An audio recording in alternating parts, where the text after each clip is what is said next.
So, hi everyone, and welcome to the second episode of conversations that I'm having with beautiful souls all around the world about new paradigm love and relationship. And my guest today is Hazel Golden. So, hi Hazel, welcome, and thank you for making the time to be here with me this morning. Hello, happy to be here. Really happy to be here. Just as a very short introduction, I know you, Hazel. We've known one another for 10 years, 10 years, I think. We met on a priestess initiation journey here in Glastonbury in Avalon in the UK. An initiation as a priestess of love and sacred sexuality. So that already gives like a little bit of information about our mutual paths and what we're both dedicated to in life. I also know that you're an incredibly gifted artist and that was a big part of your background before we met on that priestess initiation. How would you like to introduce yourself and who you be and what you're here for now? Well, hello, Shakti. It's really beautiful. Thank you for inviting me into your podcast to have these conversations. Where am I at right now? And I think this is some of the journey that we're going to be talking about, this journey of love.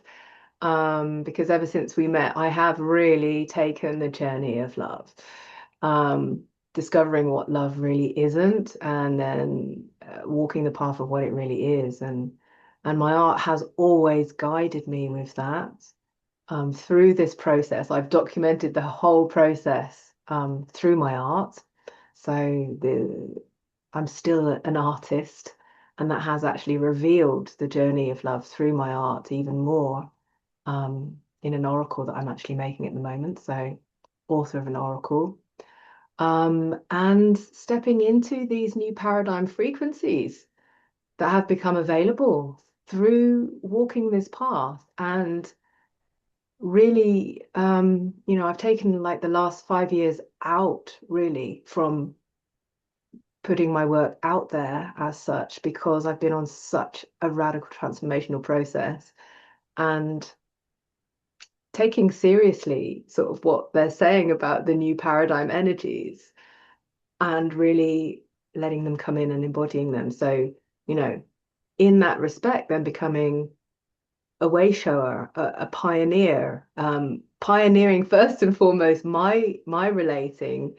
And then, we've had some conversations recently, and hopefully others will be able to be inspired to translate their own life journey into their soul journey where they meet love. So that's what I'm that's what I'm doing right now. I'm definitely an artist creator, and whether I'm a mentor or a pioneer or a way shower, I mean, let's just inspire each other. That's also part of what's happening. Yeah. Mm. Well, I mean, I perceive you as all of those and more. It's like it's not mutually exclusive. And, I've really seen myself firsthand your dedication to this path. Again, there are so many echoes in like my own devotion in a different way to this path of love. But like being an oracle, being the oracle, and also bringing forth the oracle in visual form. And I wish, like, maybe at some point you can show an example because it is so, your art is so exquisite and it is like well, this is my perception anyway, a transmission. It's like a sacred transmission. It's not just a pretty picture, it's a transmission of wisdom and knowledge and energy and inspiration and illumination and a focal point for contemplation and all of these things. So, yeah, I hope we can maybe get to a bit more of that. Uh, Absolutely. and then there's one thing, like, where there's so many things, like, there's so many offshoots from what you've already said. I wonder, like, when we talk about things like love and when we talk about the new paradigm, it can sound like this phrase of, like, oh, that sounds good. But it's like, what does it really mean? So if we look at like the new paradigm, for example, like, can you say a little bit about what that means for you in terms of love and relating and how you've come to that understanding. Well, um, like in the conversation we had when we went on a beautiful walk recently, I said I can only really speak from my own experience because every soul has to find their own unique returning to what their path is so that that can unfold, so that they know what their connection with um, going in and stepping into these new frequencies of as new humans means for them from an embodied perspective. So I can only speak from my experience. Um, and I haven't really started telling my story yet. So it's a beautiful practice to be doing this here with you. Um, so sort of in short, sort of to answer your question, is that 5 years ago, I thought that I was living a conscious relationship and I was married to a man. It was my second marriage. And I was already over 10 years on my evolutionary journey, personal development, spiritual, whatever you want to call it. Mm, And yet there was obviously some really big things that I hadn't seen yet. And in that 2020 portal, I could already sense because it was coming through my art, showing that there was massive transformation happening. I wasn't really aware that I was really channeling as an oracle at that stage because part of my life journey is I've struggled with not believing myself because I grew up in an atheist family. So there's like this non-belief. So when these magical things happen, it's like, can I really believe this? So ah, this is part of why I've taken these 5 years out from that time because really incredible, unbelievable things have happened. And so, and it is all to do with frequency. So in 2020, I was actually drawing a piece of artwork called The Choice Point now in my oracle, which is this shift between light and dark and this choice between light and dark, this polarity. And often we talk about this in relating. And when you come mhm, into relating man and woman, like there's a whole other navigation between how can we actually live that polarity so that it becomes a gift and not another separation. So I was actually drawing this piece of artwork at the time my ex came in and said that the marriage is over.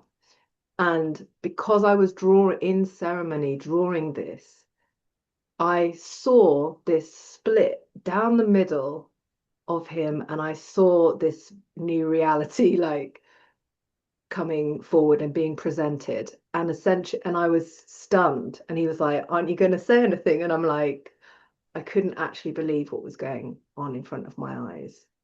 And that was sort of the beginning of this opening to these new energies where love was teaching me. And first of all, love was teaching me through separation. It was teaching me then through this divorce that preceded, through all the fights, all of the lies, all of the separation, and all of the abuse. Narcissistic abuse came into that, and all of that. And through those portals of suffering, we often talk about, you hear about, have you suffered enough until you're ready for love?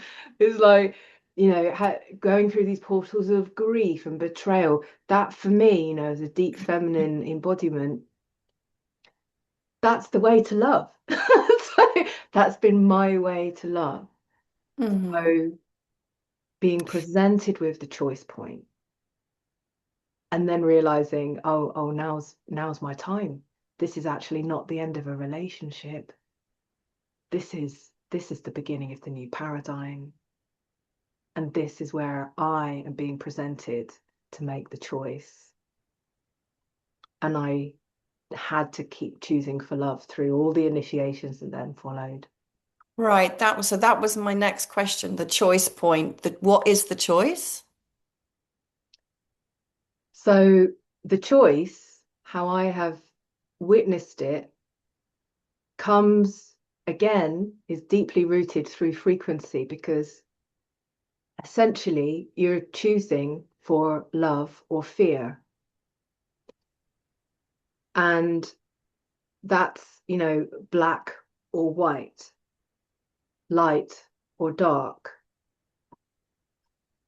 And essentially, when you go through those layers down, it then becomes the choice for life or death. This is where my visions took me Okay. to realize that choosing for love or fear is the same as choosing for life or death, creation or destruction. Hmm. So then I realized, well, I could see myself when was that? I was like mid 40s then. It's like having this breakdown essentially. And because of our training, I was like, oh my God, this is where women become bitter old crones if I don't choose for love in this moment. Huh. So all of those teachings started rushing in, and I realized like I was on my knees and I realized that this is where I really have to choose for love. And evidently, I was humble enough to realize, well, actually, I don't know anything about love.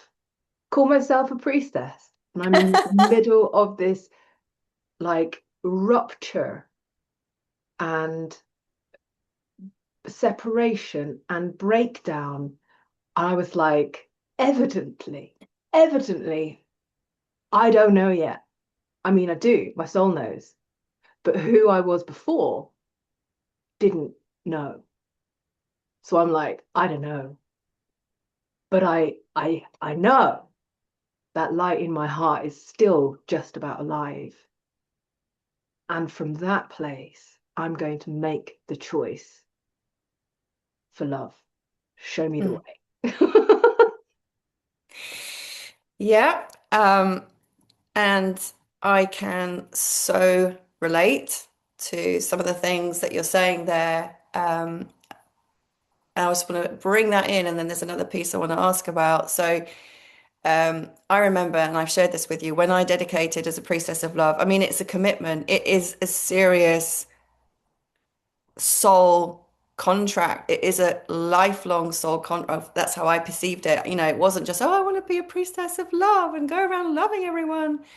And actually, in my initiation, the message I was given was a very strong one. And the message was, you will face more pain.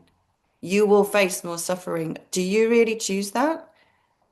Do you really choose that? And it was, like a Kali embodiment message for me. Everyone had a different message because we all have a very unique soul path, but that was the one for me. And I was like, yep, I'm choosing it. And little did I know, you know, that is exactly what came. I also was at a certain point, I don't know the dates now, in a narcissistic abusive relationship and many other layers of darkness and agony and despair and wanting to not be alive anymore, actually, at a certain point. So, really deep, dark stuff. And I can imagine that when people listen to this, they're like, how's that? What's that got to do with love? That's the opposite of love, isn't it? Like, what's that got to do with being a priestess of love? All this suffering, all this challenge, all this separation, all this trauma, all this wounding, right? Um, doesn't go with a sweet, fluffy, cute image of love that people will imagine when we talk about it, I think. So, what's your response to that piece? Well, I mean, I think it's beautiful how you've said like this dedication to love, and it really is true. There's no bypassing. There's no bypassing. And really like the first stages is to look at what is actually in the way of love, really. And that's where these like, talk about inner child work and all of these like intergenerational traumas and all of that starts like Mm, working on the inside and coming out mm, and wanting to be seen mhm, because love in its essence is very pure mm, and you can't fake it and it's a frequency. And mhm, so this sort of bypassing love, whatever it is that's going on, um, it's not rooted. It's not rooted, and that you can feel. And that's, I mean, love is all about feeling, right? But it's feeling that deep rooted anchoredness within yourself. And so that's where the journey begins, is going deep down into there to see where you don't love yourself, where you've betrayed yourself, where all of this has happened. And it seems sort of counter directive in a way to people who don't sort of know this journey or are starting to, who want to know about love, because actually, it's the diamonds. It truly is the diamonds in the dirt, mhm, like hidden for eons. And that's this frequency of this new paradigm that's old. It's bridging like this ancient wisdom to the right here and now. mhm, And it involves excavation. mm, And through those betrayals, through the grieving, the light of love is given space again in the heart and in life and in expression. And this is why like the work that you do is so important, and also the work that I do is to also show like, okay, like you're not going to get there if you're going to pretend love. It's not going to work. Like set yeah, yourself up for a whole load of repetitive failures of relationships and get to, crone age and become bitter. And I'm like, whoa, I saw that, right? So that was this potential timeline for me. And oh, I was like, that's not going to happen. I mm, came here to love, mm, show me the way. mm, And it involves this depth. mm, But you know what's great? And I'm sure that you know this because once you've gone down there and you found those diamonds and you recognize yourself to the core, nobody can ever take that away from you ever again. And that's where the building up into new relating can really start happening. mm, mm. Yes. Um, yeah, I mean, as you're speaking, I've got a tattoo in the center of my back, at the back of my heart, right? And I had that tattoo done when I was in the abusive relationship. And when it was being done, it's a lotus. And it's like the lotus blossoms from the mud. And I didn't do it for that reason, but there was something about the process of having that tattoo done. And it was uncomfortable. It wasn't deeply painful, it was uncomfortable. But as it was being done, I was like, this is the lotus of my heart. And now it's forever etched on the back of my heart and on my body, like that whole experience. And as you were talking, I could feel the back of my heart like spreading open. Like you talk about the frequency, you talk about the resonance, and it is a felt, it's felt. It is felt. Um, you also speak about, so we're speaking about love and we're speaking about relating, right? And how this level of excavation, um, healing, transformation is an essential part of the new paradigm relating. Like, what do I want to say? do we need to do it alone? Do we need to do it together? Is it a bit of both? Like how, because like my understanding is like this, it's like never ending. There are always new layers. There's always more for me to, oh, there's this other piece. Let me just bring that piece home, back to the heart, back to source, back to love. It continues. It's always continuing. I've been journeying alone for like 5 years or more now, with a few little connections along the way that have just added a little bit of like, ooh, here we go, do this one. Okay. Um, so maybe speak a little bit about your experience of like sacred relating or divine union, however you like to name that, and that aspect of this new paradigm, love and relating. Yeah, beautiful question. Well, part of the paradox is that we have to do it alone, but we can't do it alone. So then how does that work out? And that immediately comes like as you're talking, I've got this card in my oracle deck that I call the universal dance floor because it's Hmm. that entering into this dance and entering into this activation where you're simultaneously meeting soul to soul and you're able to heal and clean out at the same time as they are, but you're fully taking responsibility for your own journey. Yeah. And so this is what I'm living right now with my partner. Um, and to get to that stage and to continually meeting that choice point, to continually meeting love and come into that dance is really quite something. So I'll sort of come back to what I was talking about, well, like where this choice point was and how my own journey happened. So from from this breakdown, let's say, and the activation even more of like my psychic abilities and my seeing and my visionary, all of the timelines opened for me through 2020, 2021, and I was doing a What does lot of that mean? ceremonial work. Hazel, what does that Timelines, mean? so um, different realities opened up. And I could see that 2020 was a shift, as we all know, we all experience, but there was something else available. It was an opening up where love had not been able to be fulfilled in the ancient civilizations. There was the fall of Lemuria, the fall of Atlantis, and even the fall of Avalon. And then I was like, well, what now? It's happening right now. And this is the same choice point for love that we have right now. And I realized, wow, this is like how rooted my path of love is that we are here right now to choose for that love now. Hmm.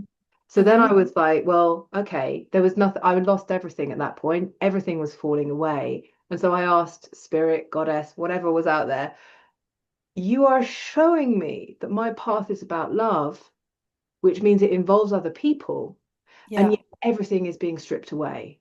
So like, what is going on here? And this went on for months and months as I was like living and dying every day, being born every morning and dying every evening. Like, this was a full on radical transformation. And through that process, I was being shown I need to do this on my own, but I can't do it on my own.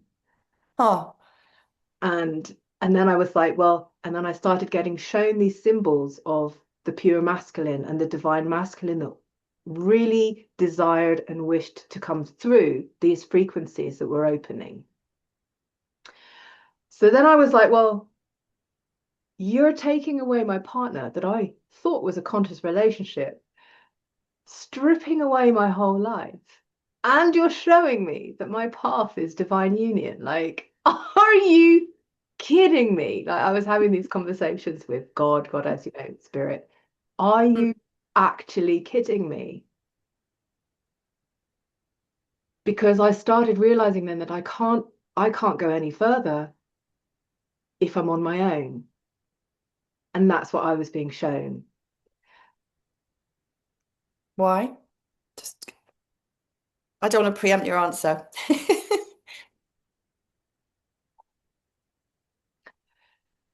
Well, I suppose this is sort of this comes to the next part. Again, it's all in frequency because you know, like what carries you on your journey is like, I know that I can live this expression more. And and that's part of the why is that you know that it's true, but you don't know why. Mm, So I had this vision that I needed a lion-hearted man, right? Like it started falling into like the sort of the archetypal energies of the masculine that started coming to me and show me I need a lion-hearted man. And I'm like, well, if I need that, you bring it to me.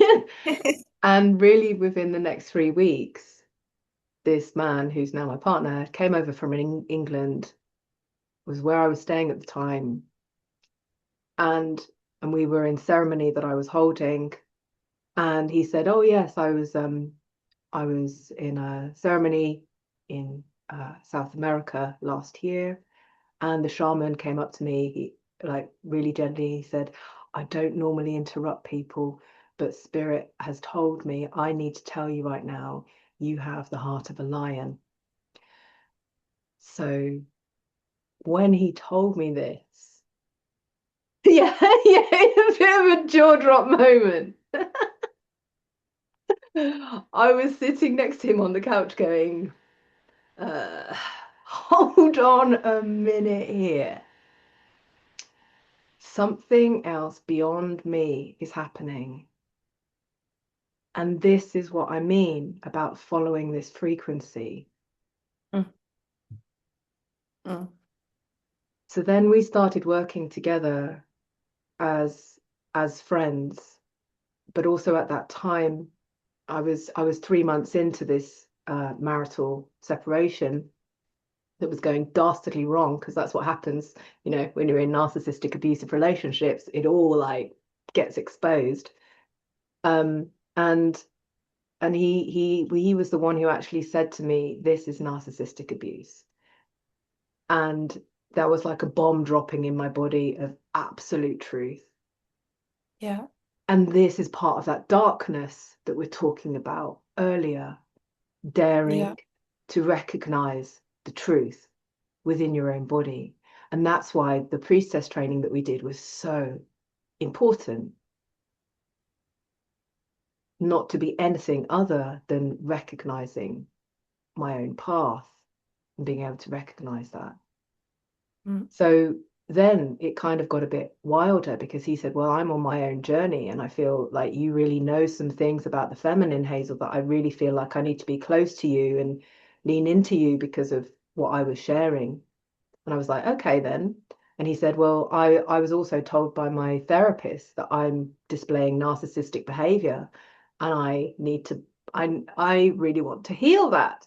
So I'm like, hold on a minute. Like, this is like really crazy. Basically, this man is saying that he has narcissistic behavior and he wants to work with me. And I am on the receiving end of narcissistic abuse right now. like I've got to say, I mean, I know I've heard a little bit of this when we've conversed privately, you know, not the whole story, but like I can imagine, and I'm having this reaction now as well. Like when people watch this, they're like, that sounds like something to run away from, Hazel. I know, I know. And I really do not recommend this to anyone at all, ever. Really, I don't. But it's all that preparation that I'd had in the lead up, all of the work that I'd done that enabled me to see the truth in this moment, that through that breaking apart, that I could see as a visionary with all of my gifts coming alive in that those moments of survival where my whole life was falling apart, that I could Mm. see, I could really see this. And I was having a jaw drop moment when he was telling me this. And yet there was something inside of me that said, he's got the keys. Right. Lean in. Wow. And this is why I would not recommend this to anyone ever at all. But it was the circumstances that I had obviously as a soul designed for myself to get to that point on this courageous journey of shedding, like a lotus, shedding those petals, letting them fall away so that the truth can be revealed. And I remember the moment going, I want to run away from this man. Like, get me as far away as possible. But there's this light inside me which said, lean in, because he knows. He knows where that pain was created in the masculine. And he's sitting there and owning up to it and saying, I want to heal. And that's the opening. And I'm getting goosebumps now. I am too. Yeah. I couldn't go the other way. And I had to give my full on, okay, let's do this. And we did it as friends. We were friends for a year. And it was spirit that showed us, that this is the part that we can't do alone. I could have never got the healing and the coding for the abuse that I've gone through from a woman or a women's circle. Mm. And so together we were like, wow, like we are in this universal dance, and we are courageously sitting as individuals, allowing everything to be seen.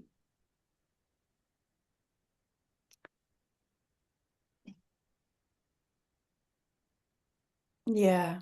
Um, the the perfection of the mirroring, I guess, that's there. The perfection of the mirroring of the wounding and the shadow, and also the heartfelt commitment to transformation and the humility and courage to like equally, both of you to say yes, we're gonna. I'm thinking like I'm getting like the yin yang symbol actually, you know. It's That's like it. so like it's not separate, it's one is in the other. That's what I'm seeing in my mind's eye. Um, but like requiring both of you to say a full yes and both of you to have the courage, the humility, and the awareness at that point, which I guess you had cultivated through all that you'd been to that point, and I guess he had been on his own, also his own journey to that point. And also from what you're saying, the way that it is has also been orchestrated.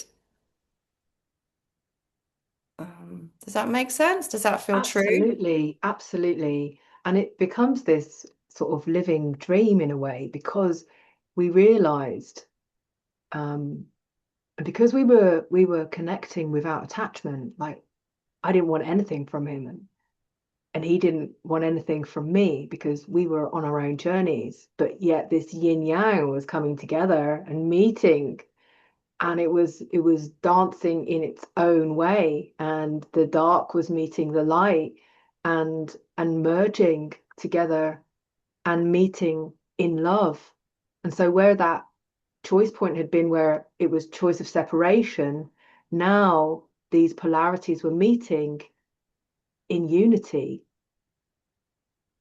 And it then became this undeniable revelation that we had work to do, and we had soul work to do here in this lifetime.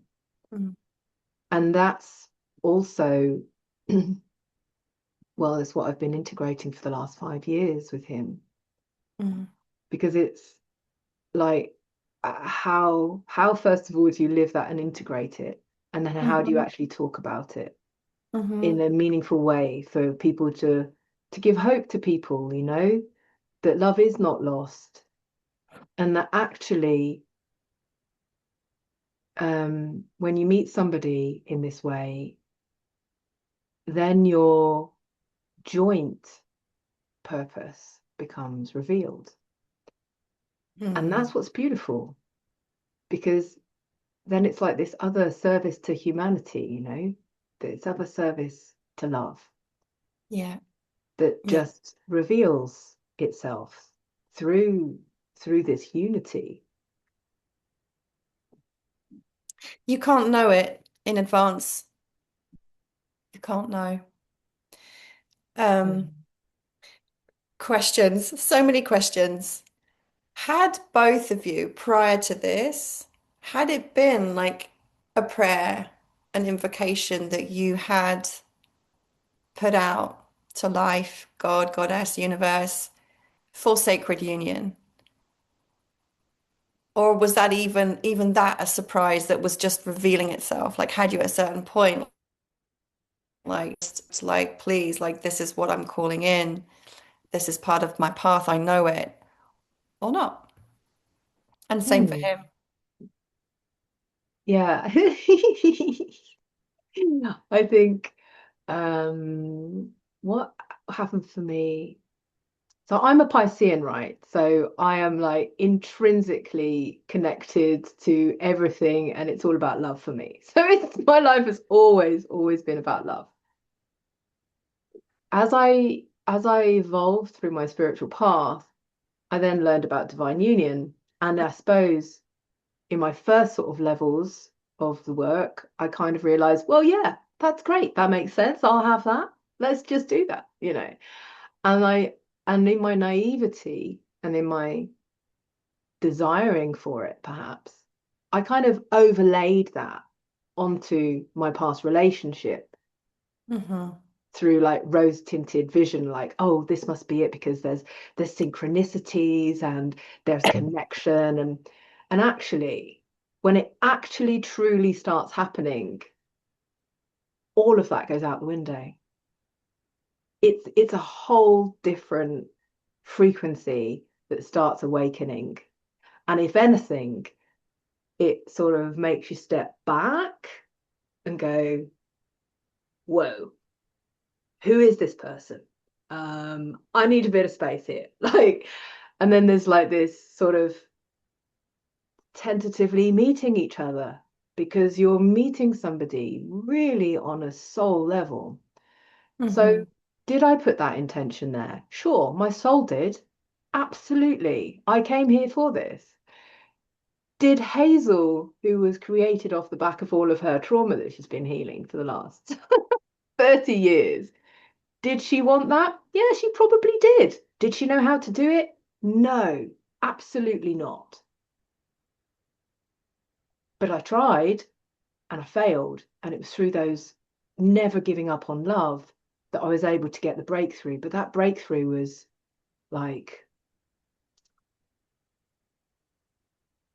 smash beyond return, through betrayal, through grief. Mm. Would I choose for betrayal and grief? No, I just want love and divine union. But it's like, you know, so I always felt that there was a potential for pure living, pure love. Of course I did. I didn't expect it to come to me like this. And if anything, in the middle of a radical second divorce, abusive situation, losing everything, presented with this person, and I'm like, I should not be having these conversations with a new man that I don't even know right now. I don't want this. I don't want this. Mm. And this is where this other beautiful force was coming through and going, yes, but you said yes to love, Hazel. Keep going. Okay, let's keep going. And as we've discovered and uncovered with him over the years, he's also a very pure soul. He's been through a lot of violence, and a lot of narcissistic abuse himself. And then also sort of I mean, the masculine has really other things to contend with, right? But he always had that spark in his heart of remembering when he was a young boy, this spark of, like just really enjoying being with a girl in a very innocent way. And so we've spoken about that spark, and that's part of the origins of how we recognized each other and how we meet now, through that innocence and that purity. Mm, yeah. Innocence and purity. I remember those were words we also spoke about when we were having our walk the other time. And I want to come back to that.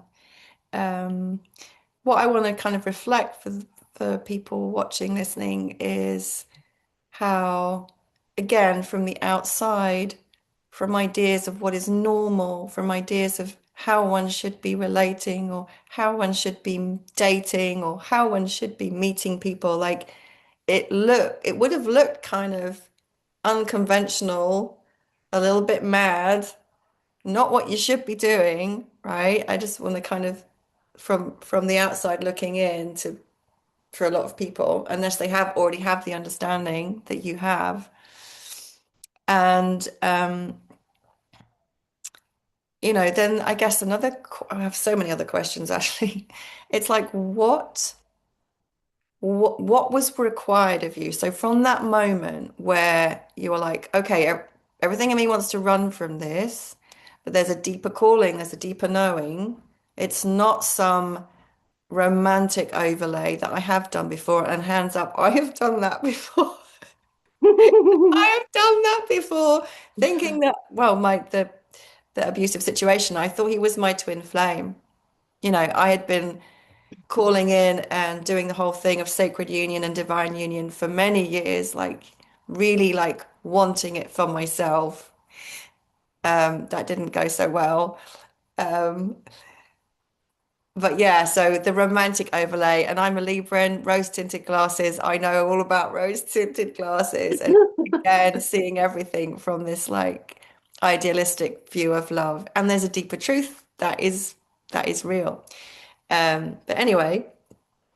So, from that moment where you chose, like, who is this person? I'm getting the signs, the lion, what was required of you from that moment on to, as you walked, like the first year, the next year, like, what was called of you?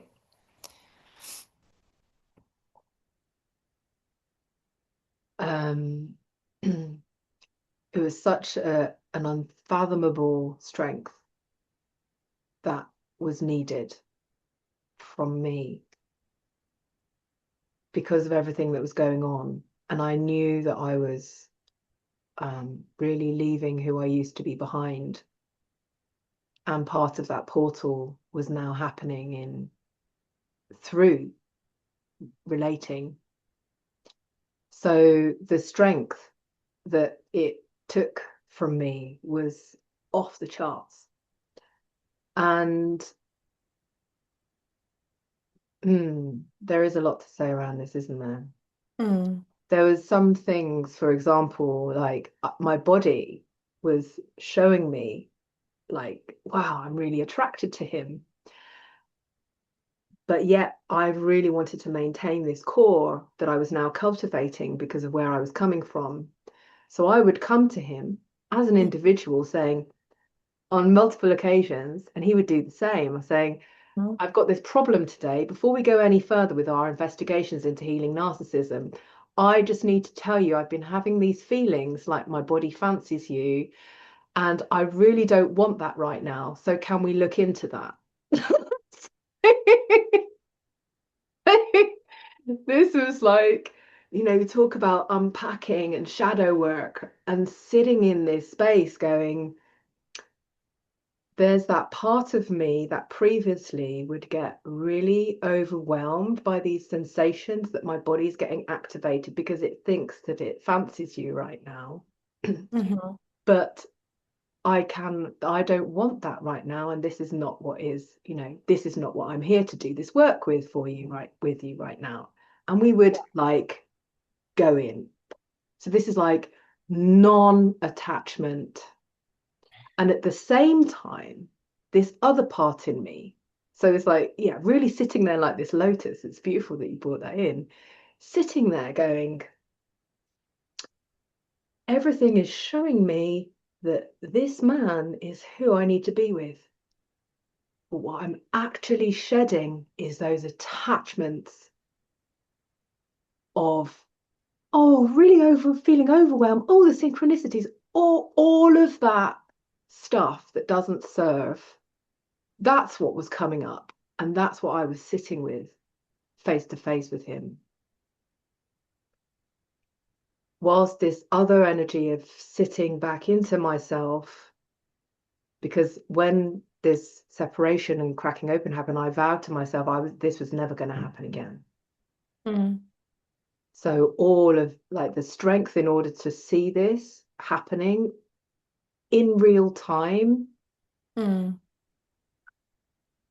was really off the charts, and whilst all the sort of lockdown stuff was going on, like lockdown really didn't happen for me. It was like this ceremonial breakthrough into the new paradigm for me. So, this was happening when I was like in a cabin on the edge of the woods in the middle of the Netherlands, right? So this is So my you literally retreated as friends to live together, to inquire together, to show up in presence, in truth, and just trust that this was what was needed. Is that right? Yeah, well, we didn't live together because he was Oh, he was still he was living in London at the time. okay. And he would occasionally come over, so all of this was Okay. via Zoom. Okay. And 3 or 4 times a year he came over during that time. But we did very powerful ceremonial work together, even over Zoom. And then when we did come together, yeah, he'd stay for a couple of weeks, and then so it was really good. I mean, I've also heard, about soul partners, and you really need a lot of space between you. And having that physical space between us was really important because the energy that comes together, it really is like two universes collide. It really is. And so Mm. you can't be together all the time because it's such a magnitude of force. Hmm.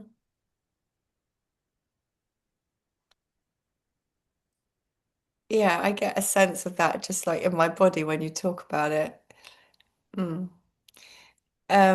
When you talk about strength, because I want to make it really specific for people as much as possible. What I'm hearing, because you use the word strength, but what I'm hearing is a deep capacity for tracking your internal emotional, mental, sensory state, kind of almost like living in a meditative way in that level of depth of self-awareness, and then having that level of awareness and then the capacity to articulate without fear to the other, without making it about them, like it's about you and being fully self-responsible. And then what I'm also hearing is having the capacity to really hold yourself when strong energies, strong urges, strong desires, strong impulses arise, to not necessarily follow, but also not repress, which is, yeah, that's like mastery. tell me if that's like if I've summarized it accurately or if you would change or add anything. Yeah, it is really like that. And I think because I was on this precipice of life and death, and that being shown extraordinarily clear for me, that alignment was really there, and that frequency of recognizing what was, not serving was was just being purged up. And so it became very clear to sit in that moment and to articulate that and to share that. And another thing that I think gave me force and anchored me in was if I, because I was shown that this was part of my soul journey, and I took that really seriously, because when you lose like everything and you really feel like, wow, like you're really losing everything, stripped to the core, outside and inside, there's nothing left to live for. Mm. So you've got to find that love that you're willing to let grow again. And then I realized that, this alignment came because I realized, well, if I don't do this, and if I don't sit in integrity, and if I don't actually speak from this place of integrity, I I am an absolute fake. And I can say goodbye to all of my work. I'm definitely not a priestess of love. I know nothing about it.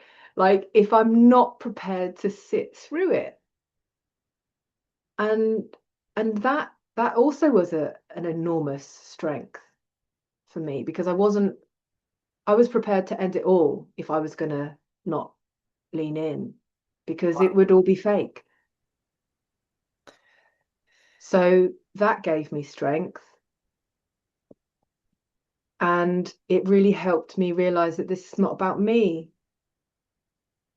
I'm experiencing this love, finally, that wants to rupture through me.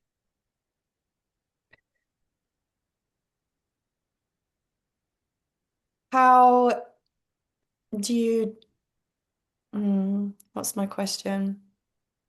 Again, I want this to be as real as possible for people.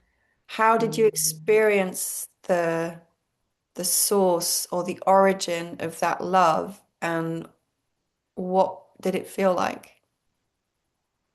What does it? Gosh, Mm,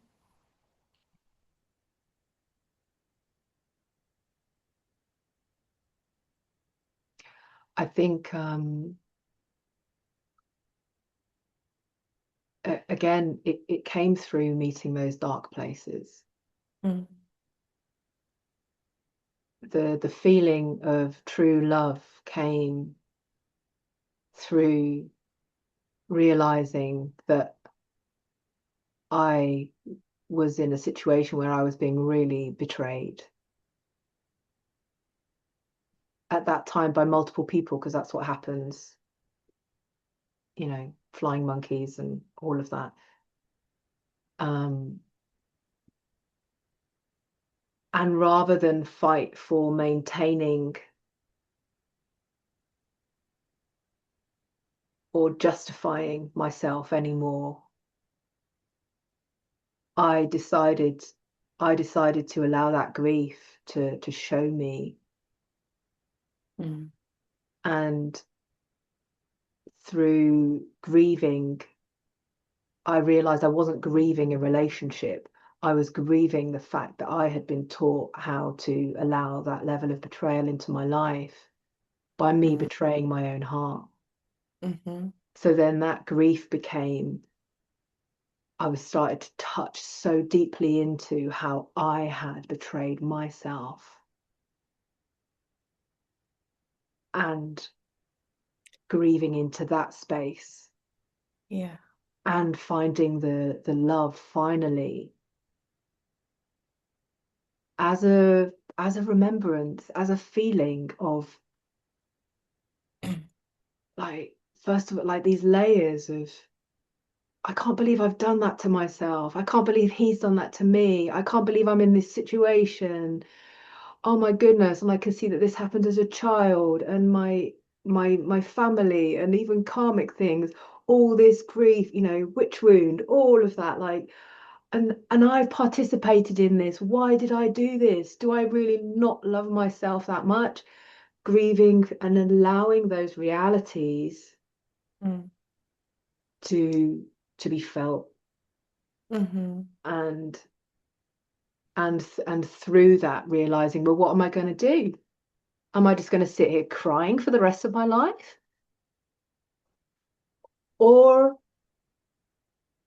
and this is like, you meet a choice point in that depth again. Am Mm. I just going to cry for the rest of my life? Or am I just going to turn towards myself and say, that's enough now?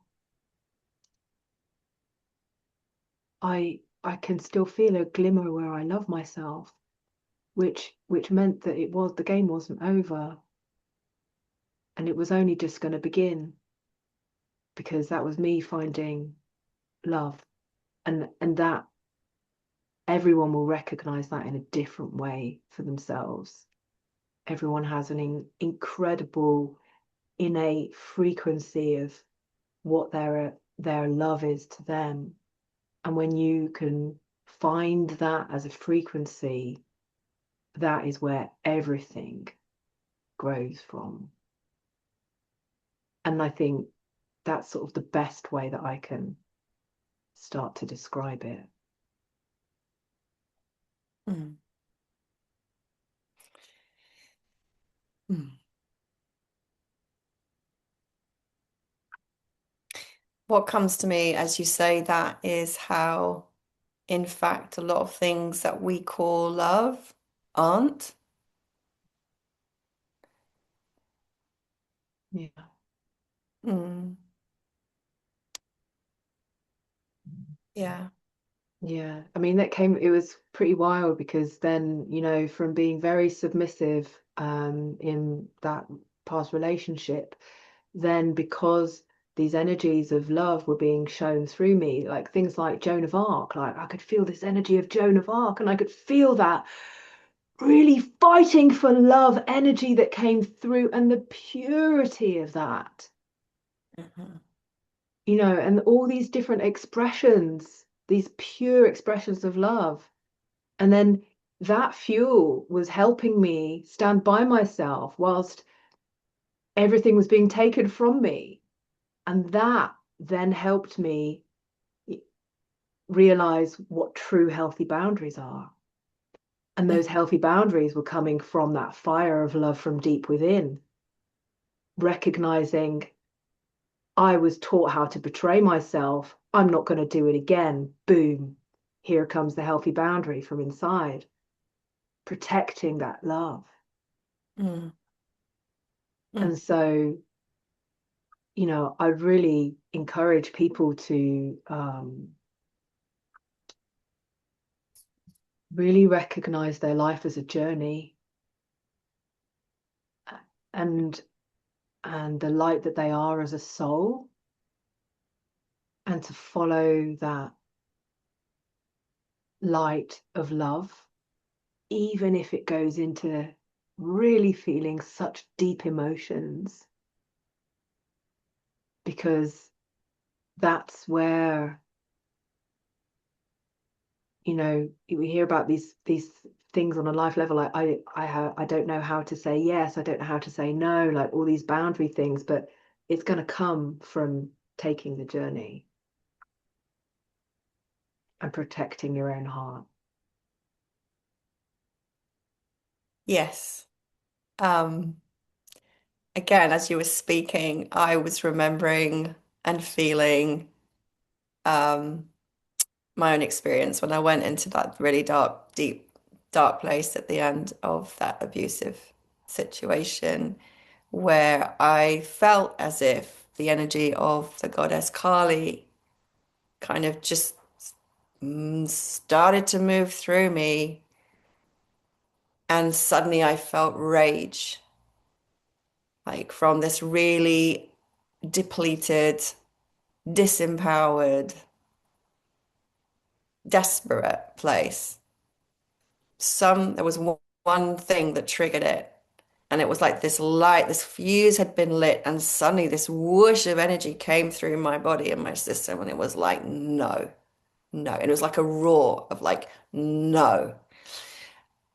Um, and yeah, I feel like it's important to name that fierce face of love because, again, we can imagine that love is always sweet and accommodating and making nice. And my experience is no. Um, Particularly if, there has been experience of abuse and narcissism, which is so much about power dynamics and so much about boundaries, and the ways in which we have allowed or accommodated or betrayed ourselves because that was the conditioning. Then there's a necessity of holding boundaries, but not from a fake place. You're talking about the fakeness. It has to come from that deeply embodied voice of no. That is not about violence or destruction, but it is a very clear expression of love and truth. That's my own experience, anyhow. Absolutely. Absolutely. Yeah. Um, and the other part that I want to highlight from what you've shared is the thorough accountability and integrity that's been so much a part of the path that you've walked. Like, that's what I've heard. It's like you taking full responsibility. Of course, things that happened when you were younger, um, you know, you could not change at that time, and how you're now showing up as an adult in relating in life in this path of love. You're taking full accountability for it. So there's no one to blame. Absolutely. Hmm. I'm kind of feeling like we almost need a second conversation because we've been chatting for an hour and there's so many more questions I want to ask you. And I would like to kind of bring it back around to now from where we've gone. And there are two parts to this. So one is, um, well, actually, there are three questions. I'm going to start with this one. This is a very specific path. When people hear this, I imagine it would feel strong, intense, possibly extreme. It's probably not the path for everyone. Um, how does everyone walk the path of love, even if this way is not necessarily their soul destined path? I think that's my first question. It's a really big question because we were going, we were like immediately going out from this, like into this collective energy. Yes. Yeah. I think the first word that comes up is learning what true humility is. Huh. And it's not to make yourself small, but it's to realize like, what are you actually living? And how can you realign to a greater truth of of integrity, of love as you possibly can, you know, ending. If you don't know how to manage yourself, navigating through conversation and sitting in these complex face-to-face situations, learn how to do that. Find ways that suit you in learning how to become more emotionally intelligent, let's say, for want of better words, because it is emotional intelligence. um, and not to be afraid of sorting your life out. And by that, like the lotus again, letting those petals fall so that they can become fertile soil. People who you feel are in your life who are like, yeah, I it just they're my friend, they've been friends for years, but still they said this to me. That's you betraying yourself. That's you being complicit in betraying your own heart. Mm. And when you recognize that that is actually what is happening, just to sort of become a bit of a more witnessing to who is in your life, who is really contributing towards you cultivating that love, your shine, your abilities, your greatness, your who you're meant to be. Those are like the first layers.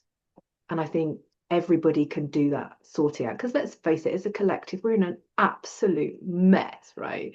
So if on this sort of first level can do this sort of this sorting out, it then gives you the chance to cultivate your alignment better and let go of the ones and finally like, you know, disconnecting from those codependent relationships gives them a chance to either continue perpetuating if that's what they need or to start their own journey.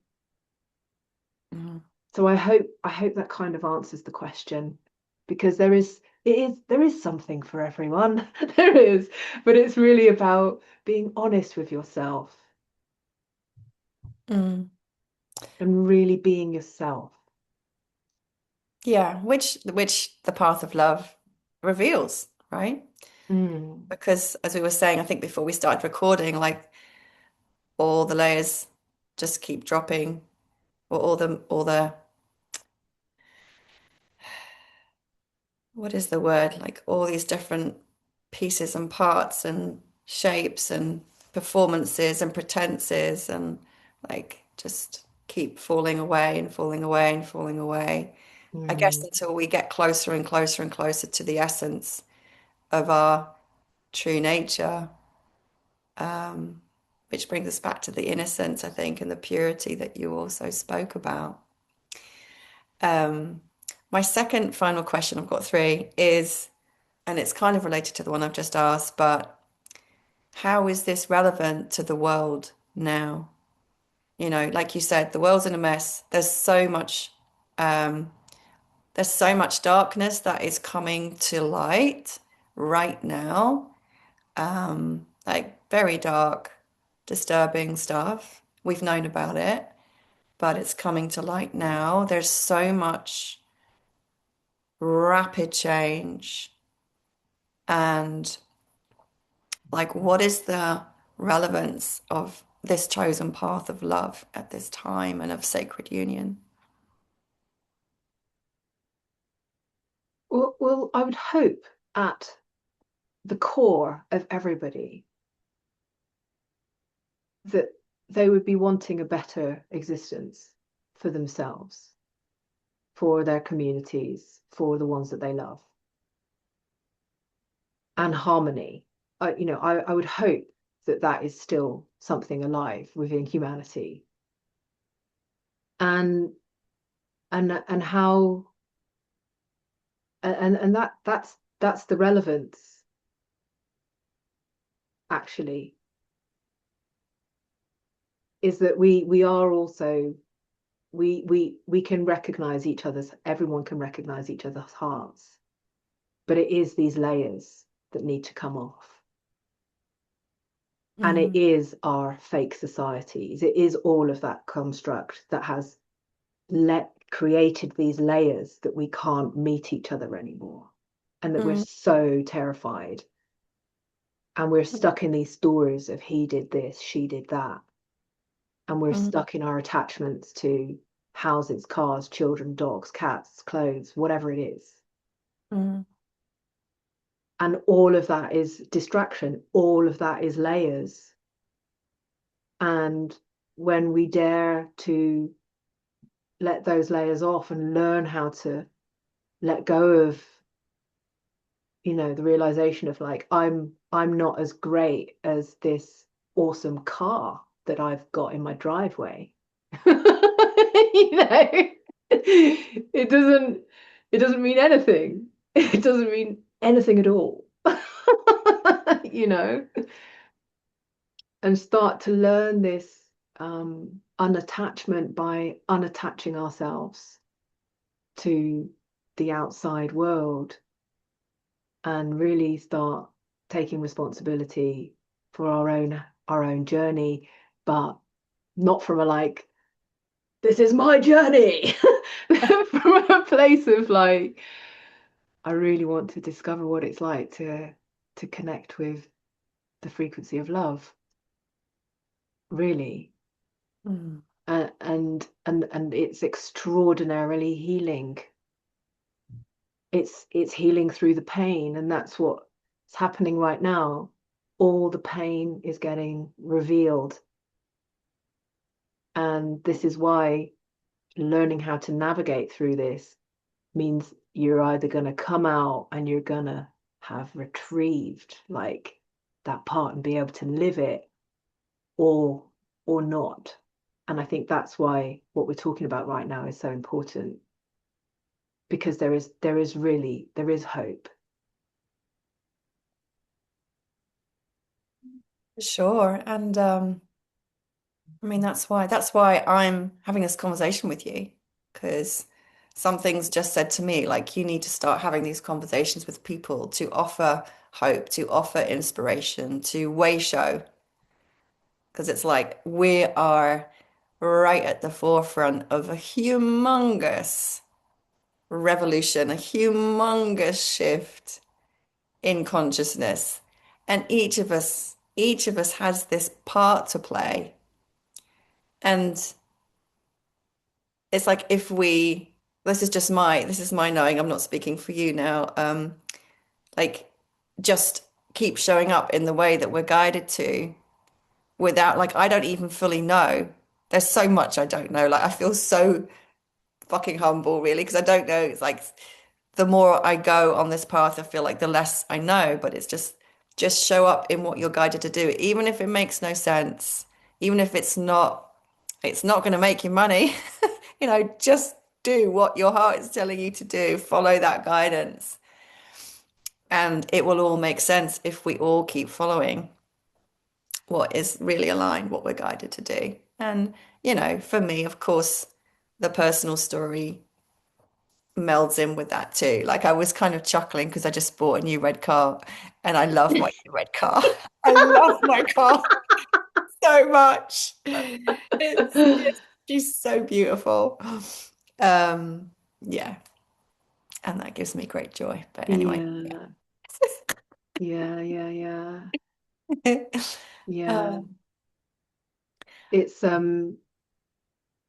mean, it's talking about sort of just keep going and let it and really just the next after a shedding of emotions or a breakthrough or something, just going into that next step along that yesness into yeah. the frequency of love and unity, the best that we possibly can. That's the best that we could do. And well, I mean, when you were talking, it really reminded me actually of the story that's outlined in my oracle that will be coming out later this year. It's called the Soul Prophecy Oracle because it's really about walking that prophecy of the soul.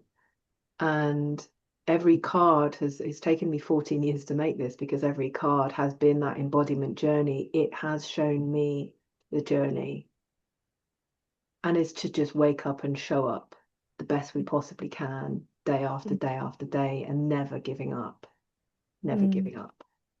mm. And yeah, So beautifully, you've brought me to the final question I was going to ask you, which is having like flowed through all of these different aspects to come back to your art and to come back to your beautiful oracle. Because I know you've got an exhibition coming up in the summer, so perhaps you could just share in conclusion, like about the Oracle and how people can interact with you and with that.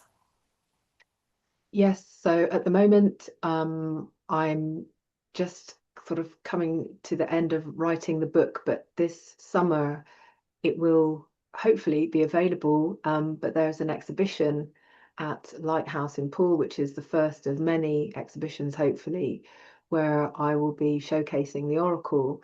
And it really is about the journey of living life as art. And this is why I always go on about the journey, like never stop following the scent of love within yourself, because then you become the journey, and then you become the living, walking, talking, embodied journey of life, of love in itself, which then is an expression of art. And this is where, like, your life then becomes art, and it goes way beyond synchronicities. It becomes this, the inner and outer world merging, Mm. and you are really participating in fulfilling what you came here to do, your soul's prophecy. And this is what the Oracle outlines. This is what the Oracle showed me. And it showed me these different phases of evolution that we go through. And if you never stop, you will end up embodying who were meant to be when you meant to come here. If you don't stop at any plateaus of this is who I am, this is what I do, and you Yeah. just keep shedding the skins, it starts happening. And this is what my oracle is about. So it's not like I've put a whole load of, 66 pretty pictures together. This is really a lived, embodied journey that I mean, you're part of the Oracle, which is great. And I'll have you on my podcast when I've got that podcast up and running for the teachings of that. Because this is a reclamation. What this has shown me is this is a reclamation for humanity. And this is the frequency of that unlived heart coming alive to the forefront and saying, we're doing this now. And that's what this Oracle has shown me. And that's why it's taking time to come out, because it's with a full integrity, and a lived experience. And Mm. it's time for me to hand it over and go, anybody else up for the ride? Anybody else joining the love train? Yeah, yeah. I Yeah. love like what just came through you, just like with full force at the end there. So perfect. Reclamation for humanity, living the unlived heart. Is what you said. Write those words down. So Mm. perfect. So beautiful. Hazel, oh, like I was kind of like, I don't want to stop, but I think for now this is complete. Maybe we'll reconvene for round two another time because there are definitely loads more questions. I want to thank you so much for your time, for your energy, for your integrity, for your devotion, for just sharing so honestly Mm. and authentically. Mm. And just, have been feeling the love with you and for you all the way through. And it's always just for me such a blessing to sit together with Yeah. another in that space. So thank Mm. you so much. You're welcome, and thank you. Thank you for having me. And it's just a blessing to meet again after 10 years, I know. and meeting on the path of love again. So thank you for having me. Hmm. And thanks everyone for watching. See you again soon. Um, Pausing. I'm trying to end the recording and I can't. Um, oh, there we go.